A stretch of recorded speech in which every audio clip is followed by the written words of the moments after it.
All right. Good morning, YouTube. How's everybody doing today? Give it a second for getting everything started up. Everybody to join in that may want to join in. I finally got done this morning. Got to shovel a little snow here, so loosen up, stretch out in the morning. It's all good. But I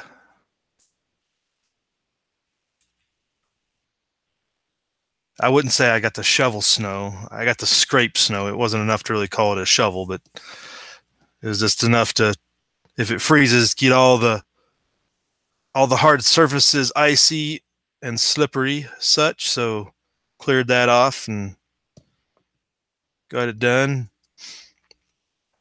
I'm sure it's not nearly as much snow as they're having in upstate New York right now, or in New Jersey, there, Pennsylvania, for folks out that way. It looks pretty significant.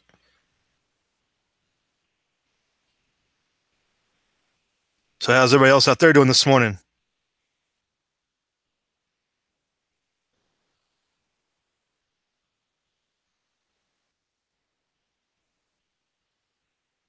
Ready for the weekend?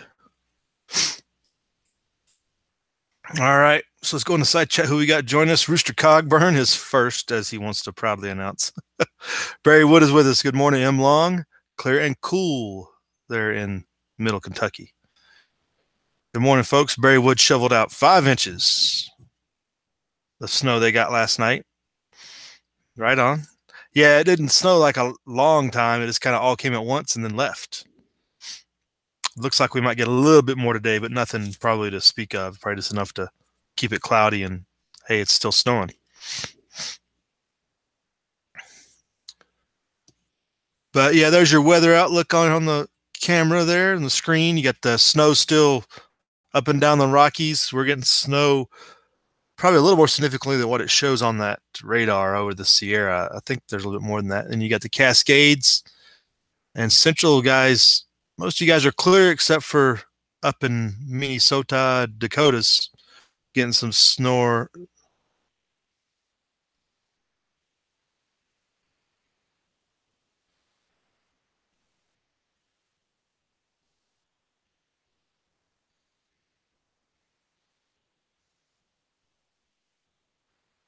All those areas. I think it's like 60 in Vegas right now. Tony put out a video a little bit earlier.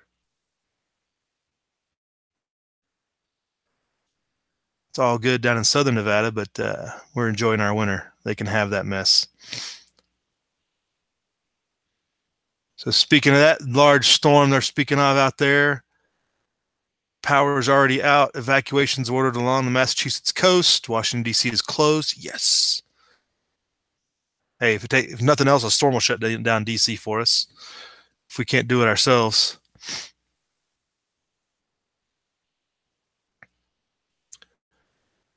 So this guy starts off this morning. He was talking about the wind speeds and such. Let's take a listen in what this guy's talking about. Augusta Grandfather Mountain, 58 at Blue Hill already. Our Augusta Grandfather Mountain, 58 2-mile-hour Augusta Grandfather Mountain, 58 at Blue Hill already, and we're only getting started with this. So.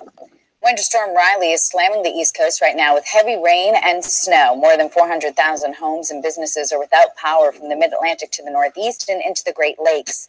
Federal offices in Washington, D.C. are closed today. In Baltimore, 2 drivers were injured by a falling pine tree, according to local media. All right. I was just enjoying the pictures there. So they're getting it right now. Walter Davis is probably out scraping some roads. He's probably already in action. Folks getting to work out there or not having work, as such as it is. Airlines are waiving flight change fees to help avoid flight changes. Offices closed.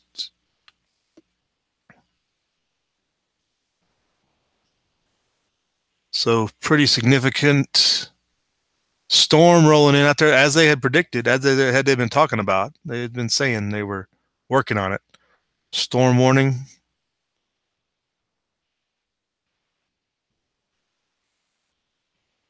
National Guards activated in Massachusetts. Evacuations along the coast already. So if you're in it, you know it. If you know anybody there, you've been telling them to prep, right? Be ready, have their stuff ready, supplies, etc., etc. There's the Boston coastal flooding situation. Maybe they could flood out Boston. That'd solve some of our issues, maybe.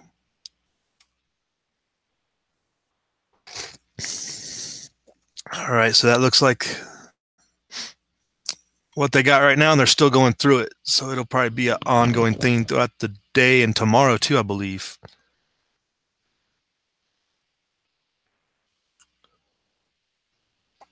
So that's where they're at with that.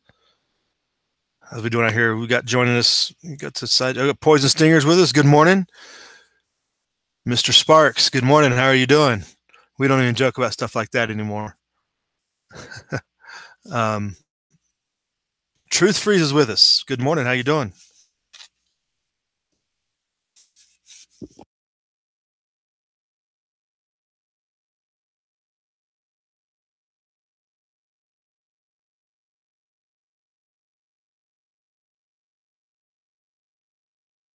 So now we got everybody in here. I was going to jump over to the news of the day. I think I posted the first link here on the G Plus yesterday. But if you don't follow, you probably didn't hear about this. But the people who make Smith and Wesson, who are, I'm sorry, wrong. American Outdoor Brands is the name of the people that bought Smith and Wesson out. They reported 32% drops in sales for last year, and their stock just got crushed. And they shut off trading on their stock yesterday afternoon. And we've talked about several points, the economic forces that can work against gun manufacturing and retailers and otherwise is what to be on the lookout for.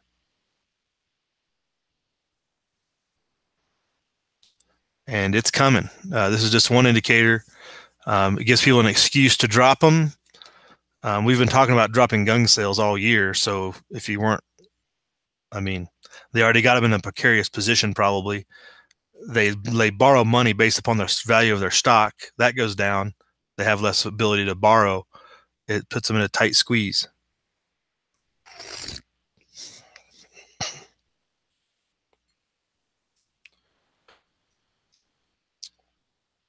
So hopefully you weren't vested in their stock. Other than the product they may have put out, the M&P did pretty good there for a while. And now we're here.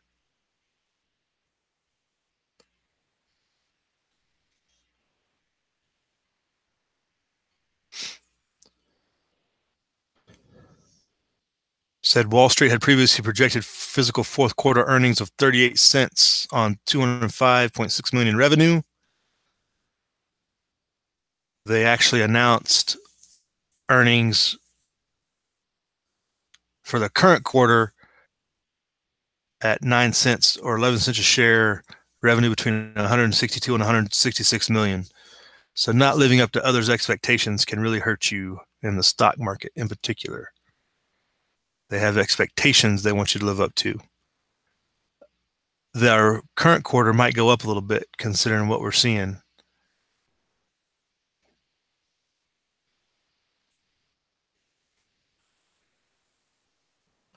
They had already dropped more than 50% in the last 12 months. Their stock value had dropped 50% in the last 12 months, and then another 32% yesterday. So it's, I wouldn't call it light. That's for sure.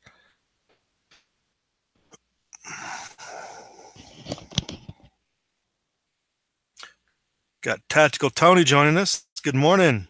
You already at work? You just hanging out in the truck waiting for somebody to tell you what to do?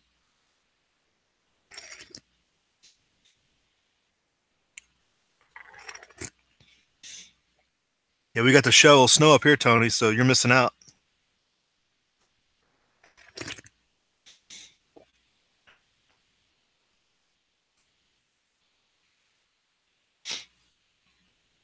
But in additional similar news, outdoor retailer temporarily halt the sale of products made by gun maker Vista Outdoor. Now listen to this very closely. This is where this is going, and this is when we have the people that have taken over these corporations and control all this, they've got the perfect excuse. So REI, which is an outdoor retailer, if you don't know who REI is, they're real big in backpacks and hiking and biking, and they're basically a co-op. They're like the Costco of the outdoor world. That might be the best way to say it. They're a co-op rewards type thing with their stores. REI doesn't sell guns. Never have. Never will, obviously. It has paused selling Vista products. Vista makes things like Camelback and Camp Chef stoves. So regular, common, everyday hiking stuff. REI is stopping business with this company because they also make firearms, gun making related activity things.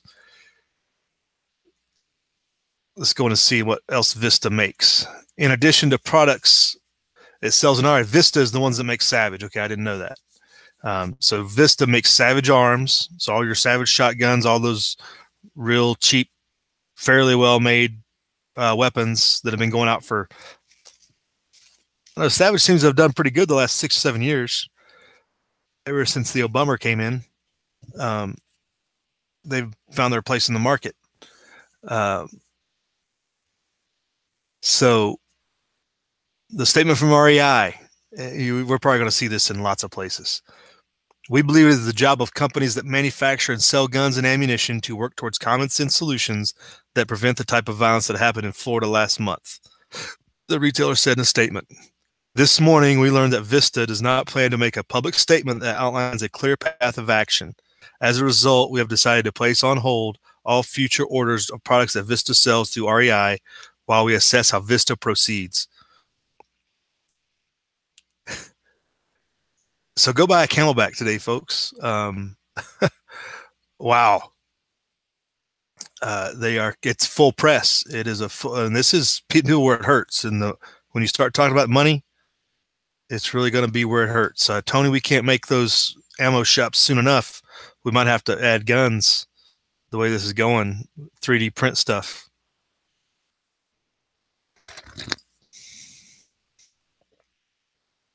So it is virtue signaling at the highest order, and basically throw a fit like the little kid. And if you don't get to what you want, I'm not going to talk to you anymore. You're not my friend. That's what we're going. That's where we're going.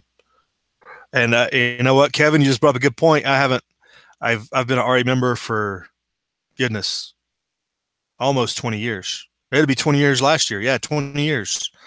Yeah, I didn't what you call it, use my rewards last year. I haven't been shopping there in a while. I usually get like one thing a year just to keep my membership active, because you can get a good deal every now and then.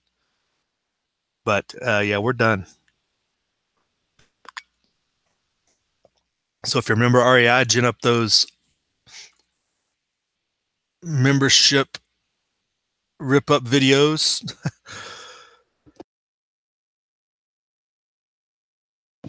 But buying a Camelback might be a good alternative. I kind of switched over to steel bottles, the metal bottles. But Camelback makes some good stuff with the backpacks and whatnot. Kroger said on Tuesday it would no longer sell guns to those under 21. Fred Meyer, they sell them at Fred. I guess Kroger owns Fred Meyer, and they're doing that there, joining Walmart and Dick's Sporting Goods. So they kind of flew under the radar, a smaller retailer. Vista Outdoor, which we just talked about, sells Savage, is down 12% since February. So all this money people are boycotting from Walmart and Dick's Sporting Goods, maybe go out and buy some stock of your favorite gun brand, or these larger conglomerates that own the gun manufacturers, or just go out and buy their products. Because when they collapse, it's going to be really hard to do other things. Who was it? Remington just filed for bankruptcy last month. There's the retailers. The retailer stocks are all down too. You can speak at that but of course the whole market across the board is down. If you haven't seen the morning stock market, it looked like it was, yeah, it's down 350 this morning already. This whole trade war thing has got people concerned. Walter Davis is joining us. I figured he'd be out plowing the roads.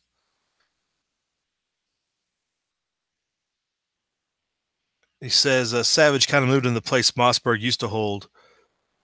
I guess I always thought Mossberg was really good stuff, but well, Savage ended up being some good stuff. Everybody kind of naysayed them early on, but they've made their fairly durable stuff. When they show how much money they're losing, they will slip guns back into the stores. Well, Walter, we kind of talked about that with the Dick's Sporting Goods. They did this after Sandy Hook, but it sounds like a lot of stores didn't restart, so they kind of went half lukewarm on it. Some places did start. I think it was kind of maybe up to store owners or something, and they had these Field and Stream stores that may have always resold, but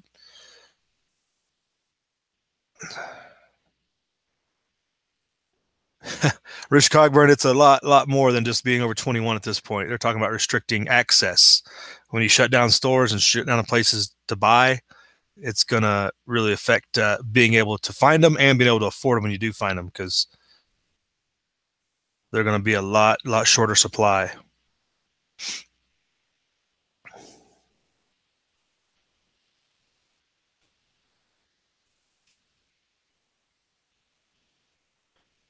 So I figured that was the most significant news I could find of the day, because that is a full-on assault of probably much more drastic proportions than what the government thinks they can get away with.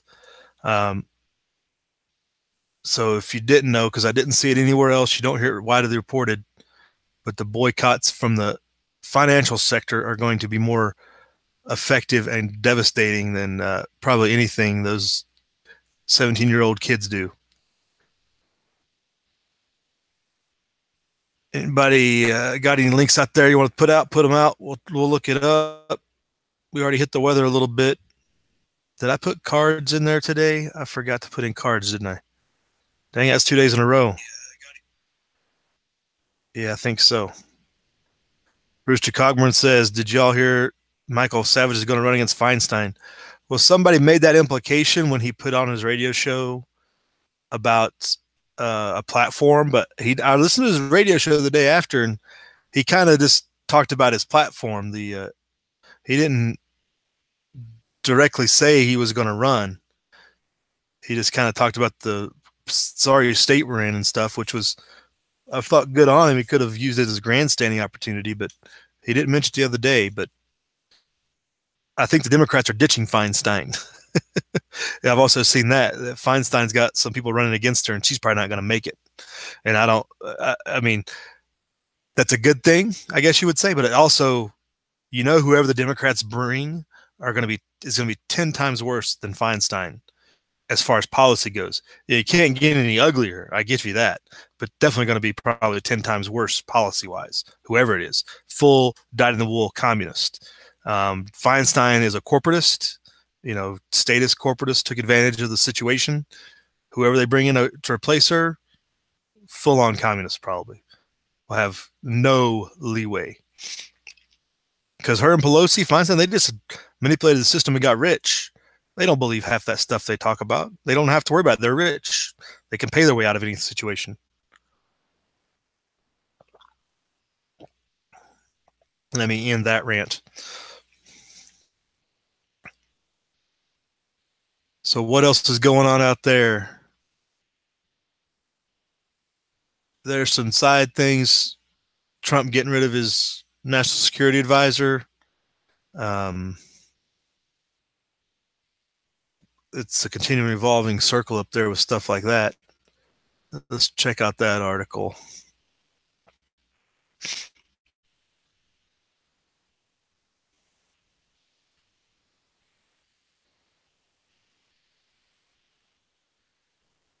I was still going out 5 by 5. The chat kind of just stopped where it was. Interesting article here. Plague hiding in plain sight.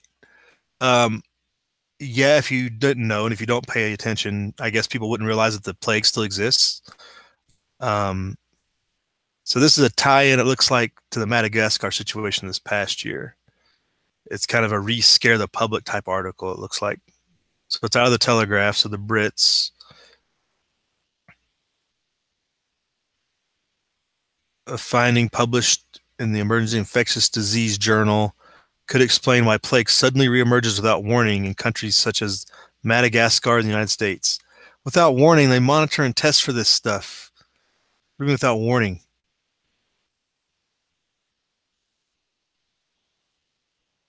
The interesting and troubling part of plague, and part of the reason why there are so many unanswered questions, is that it is present in many different environments, from jungle to desert and everywhere in between. It's difficult to find one mechanism that unites all the different locations, which explains it, where and why plague breaks out. It's got a reservoir. It has to have an animal host. Come on, scientists, it's not that hard. It doesn't live in the environment. It lives in the things that live in the environment. I can figure this out. I don't know what's so difficult about it. Kind of a fear-mongering article here, if you ask me. The good thing is you can survive the plague with the decent medicine we have now. Don't get the plague in the SHTF. It could get ugly. But plague exists here in the Sierras. Squirrels, other animals carry it. It just doesn't get out because we don't sleep with squirrels and their fleas and stuff. Here it says scientists and researchers have identified bugs that live in soil and water, which are known breeding grounds for disease and could be possible culprits that are protecting the pathogens.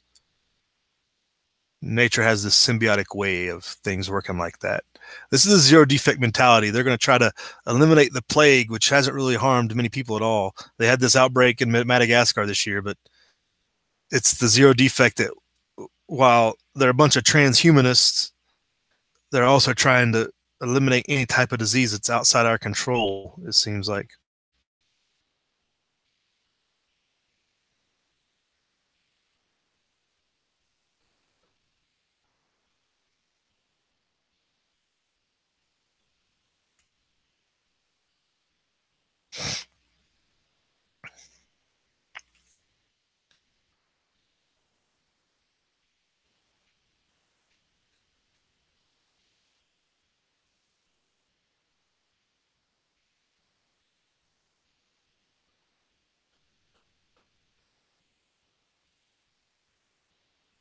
He warned that his research had worrying implications for bioterrorism.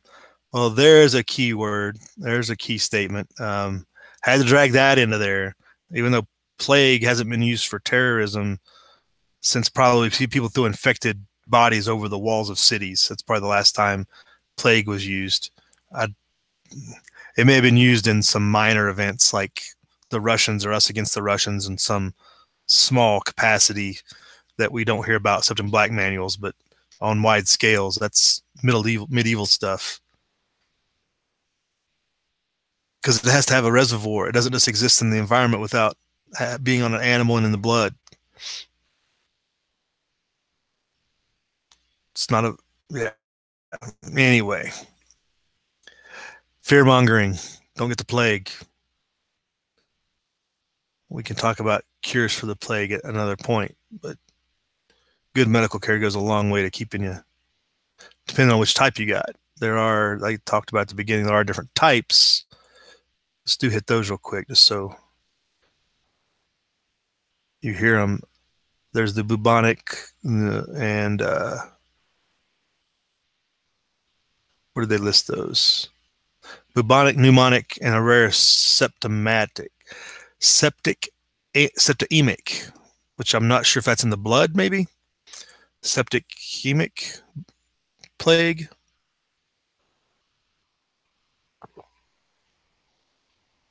The plague is easily treated with antibiotics, but you still feel miserable and crappy, and it puts you out of commission. Back in the side chat, Poison Stinger. Could be nice to cull the herd. Maybe a good pandemic would be good for this world. Well, you can't really argue that. That's some solid sound logic you got going there. But it would be painful. The Spanish flu of the 1919 or whatever it was pretty epic. And that's what all these guys that do these articles and stuff are really fighting against, is something like that happening again. But science can only stop it for so long. When it bursts the dam and people aren't ready for it, it'll definitely hurt. Walter Davis says Pelosi's husband owns the biggest tuna fish cannery. Right? Probably because he regulated everybody else out of business about getting your way.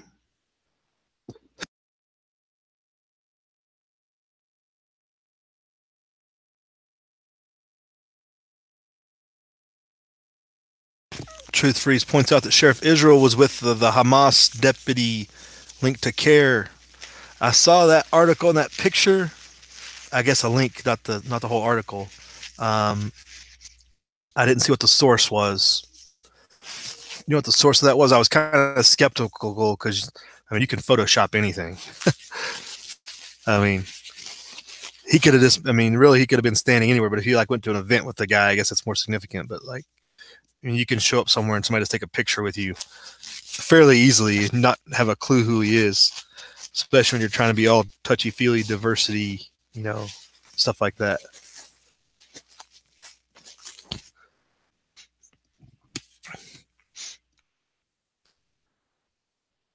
So trade wars are a concern, and this is one of those things where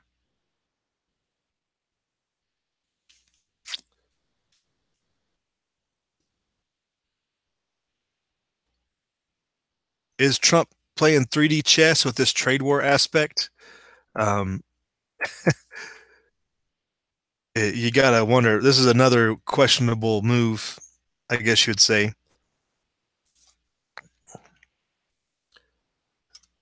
Some people were making the link to basically this aluminum and steel tariff is a tax on beer. It's going to be a tax on everything made with aluminum. 500-point intraday move on the Dow yesterday in response to the president's tariff. And this guy's talking. The president this morning from doubling down on that protectionist.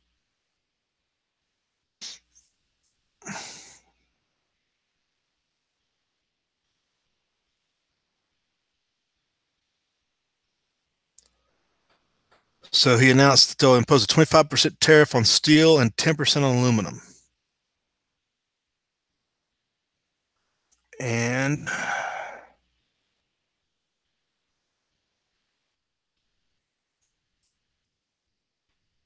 Trump is confident the United States will come out on top. What's the goal to come out on top? What does that mean?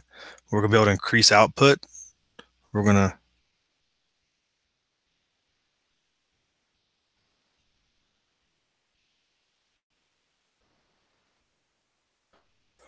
really have what I don't know if an economist advised somebody to execute a trade war since Carter.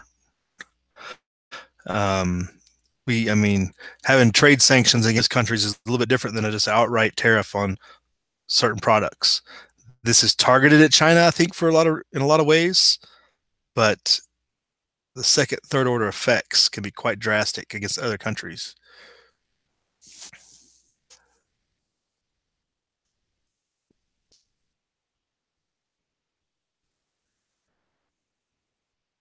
So the president appeared to be referencing his earlier comments on the current U.S.-Mexico trade deficit. He claims tops $100 billion. The United States has a net trade deficit of $63 billion with Mexico in 2016.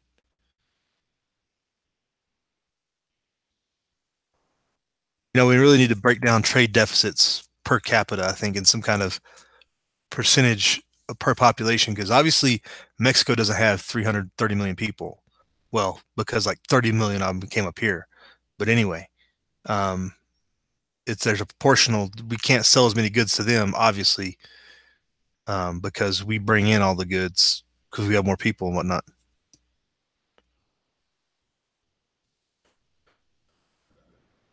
So there's a different perception you can take on that too. But with China in particular, it'd be an interesting measurement. Commerce Department's International Trade Administration Canada and Brazil steel accounted for 16 and 13% of U.S. steel imports as of September. Mexico was the fourth largest source of foreign steel to the U.S. So obviously, many more countries this is going to have an impact on than just China, which everybody kind of thinks China when you think trade imports and trade wars and stuff.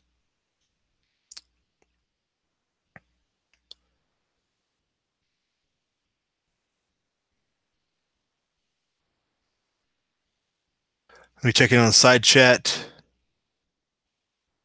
Walter Davis says we would do great in a trade war. Just stock up on plastic crap from China now. Oh, I don't know about that. This is definitely not.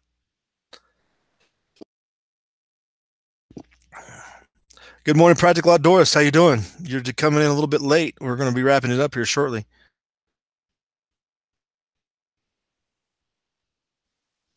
Truth Freeze. Is that your recipe for the plague? There, Truth Freeze. Rosemary, clove, lemon, cinnamon, eucalyptus. Add to vinegar. And that Four Thieves oil is for the plague, I take it. Is that for bubonic or does it matter? Does it help all of them?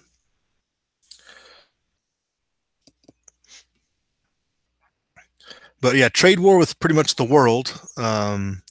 If you buy beer, don't buy it in bottles. Don't buy the aluminum cans anymore. They're pretty. Of course, they're going to spread prices across all their products. Same will go for soda. Anything that comes in a can, prices are going to go up. Steel, car manufacturing, everything else. Think about that.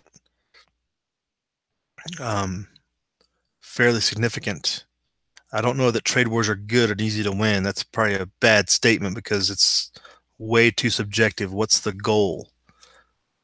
He just said trade wars are easy to win, but what is winning in a trade war? You give them more of your stuff than we take in. We stop. I mean, what is the goal here? Just putting a tariff on something, just to reduce that trade deficit dollar amount. Is that the goal? Very, very vague. And that's never a good thing when you're talking about something like this. He wants to force partners into fairer trade agreements. So if you're just looking to bring people to the table to talk about a trade agreement, what you're talking about is preferred status and getting rid of free trade. When you have all these agreements, all these different places, eliminating free trade, there's a problem there too. Corporatism sounds a lot like corporatism right there, which is not surprising. The guy's a corporatist, so yeah, makes sense from his perspective.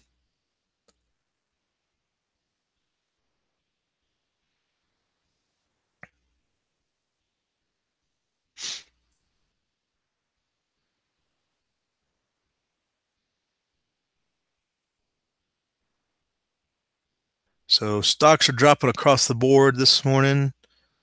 Everything's down. I got to wrap it up. If you didn't see earlier in the chat, stories about attacking gun manufacturers from the financial and business sectors, people being boycotted from between corporations. Stocks getting froze out last night. So buy your Savage Arm, buy your Camelbacks, buy your M&P, Smith & Wessons. They might disappear before you know it. Well, Camelback probably won't disappear, but it's the same company, so. And stay out of the weather out there on the East Coast. Walter Davis, you're going to have a busy week, or tonight or tomorrow, I'm sure. But thanks for coming out, folks. Kevin Stoll says, just another way for the 0.1% to make more money. Well, yeah, trade wars are always going to benefit the corporatist. M Long has a ton of copper and brass, a ton. Wow, I wish I had a place to store a ton of copper and brass. I know I got a couple pounds laying around here, but my goodness, a ton? Yeah, careful, M Long. You're talking about national strategic minerals there. They're going to be coming after you as part of the, what's that called? I can't remember it now. Presidential directives on seizing commodities in an emergency. I want to keep that number low. You meant a pound, right? You have a pound of copper and brass. That's what you meant.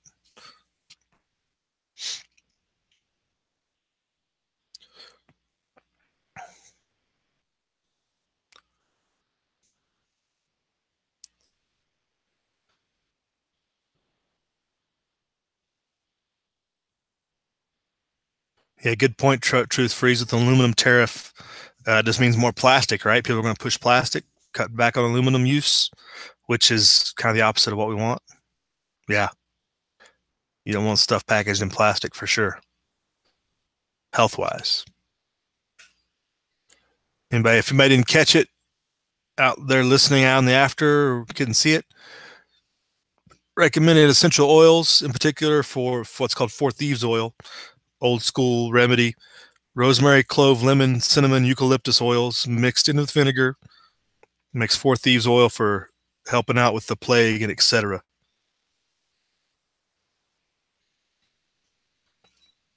That's definitely some good knowledge to pass on. Steel, glass, right, Kevin? Hopefully glass manufacturing to go up. It would be good to use glass bottles, which I don't buy adult beverages anything but glass. I don't know how people drink out of cans.